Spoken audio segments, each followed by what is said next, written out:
এ ভাই, এটা এমন কোরআন, দুনিয়ার ভিতরে সমস্ত বই পুস্তকগুলো আপনি ওযু ছাড়া আপনি ধারণ করতে পারবেন, ছুঁইতে পারবেন, ধরতে পারবেন, কোনো বাধা নাই। কিন্তু এটা এমন কোরআন, আপনি ওযু ছাড়া ধরবেন, কোরআন আপনাকে বাধা দেয় না।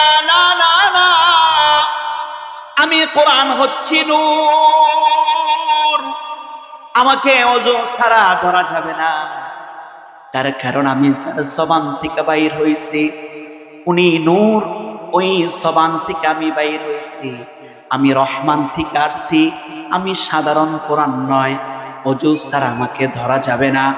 আমি কোরআন যার সঙ্গে মিশিয়া যাব, ওই লোকটার সাধারণ থাকবে না, ওই লোকটা অসাধারণ হয়ে যাবে।